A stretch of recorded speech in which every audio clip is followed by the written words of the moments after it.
ఉద్దేశంతో అంటే ఈరోజు రాత్రి 12 గంటలతో మనకి 1 ఇయర్ అయిపోయిందనే ఉద్దేశంతో తెలంగాణ ప్రభుత్వం వారు ట్యాక్స్ విధానంలో ఇంకా వారు ఫైనల్ చేయలేదు. దీని మీద రాష్ట్రంలో చాలా ఇబ్బందులైన పరిస్థితులు ఉంటాయి. ఎందుకంటే గవర్నమెంట్కి అయితే రెవెన్యూ 2 ప్రభుత్వాలకు వస్తుంది.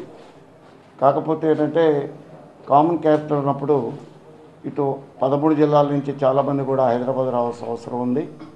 అక్కడ అనేక విధాలుగా తరచుగా ఫ్రీక్వెంట్గా హైదరాబాద్ రావటం, అట్లానే వారు కూడా మనకి అనేక పుణ్యక్షేత్రాలు తిరుమల కానీ శ్రీశైలం కానీ అట్లానే ట్రాన్స్పోర్టేషన్ తీసుకుంటే కృష్ణపట్నం కానీ కాకినాడ రేవు కానీ వారికి సంబంధించిన ట్రాన్స్పోర్టేషన్ సంబంధించిన కమర్షియల్ గూడ్స్ కానీ గ్రనైట్ కానీ ఇవన్నీ కూడా ఇటు రావాల్సిన అవసరం ఉంది.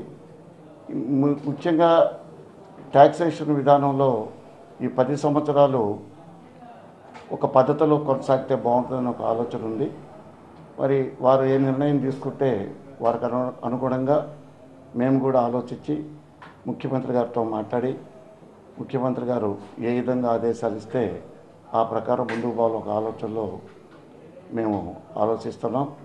ఏదైనా ప్రయాణికుల మీద భారం పడకుండా అట్లనే ట్రాన్స్పోర్టేషన్ సంబంధించిన గూడ్స్ మీద కూడా భారం పడకుండా ఉద్దేశంతో మేము ఆలోచిస్తున్నాం. దీనికి ముఖ్యమంత్రి గారు కూడా 2 రోజుల్లో ఎల్లుండి ఉదయానికి వారు కూడా వస్తారు సింగపూర్ నుంచి. వచ్చిన తర్వాత వారితో కూడా మేము డిస్కస్ చేస్తాం. మరి ఈ లోపల తెలంగాణ ప్రభుత్వం కూడా ఏ నిర్ణయం తీసుకుంటుందో మనం కూడా చూసి దాన్ని బట్టి మూవ్ కావాల్సిన అవసరం ఉంది.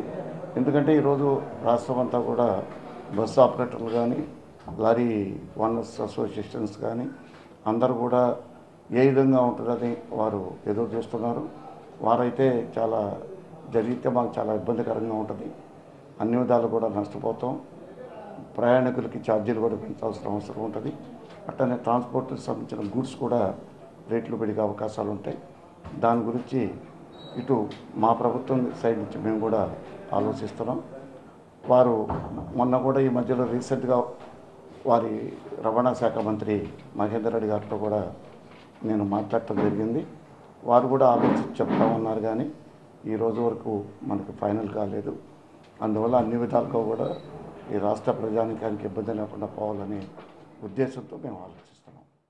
ఆంధ్రప్రదేశ్ రాష్ట్రాన్ని నెంబర్ 1 రాష్ట్రంగా తయారు చేసే బాధ్యత ముఖ్యమంత్రిగా నేను తీసుకుంటాను. నరేంద్ర మోడీ గారి యొక్క పూర్తిగా సహకారం ఉంటుంది. వెంకయ్య నాయుడు గారు మన రాష్ట్రాన్ని అభివృద్ధి చేయడం కోసం అన్ని విధాలా సహకరిస్తారని చెప్పి కూడా నేను మీకు తెలియజేసుకుంటున్నాను.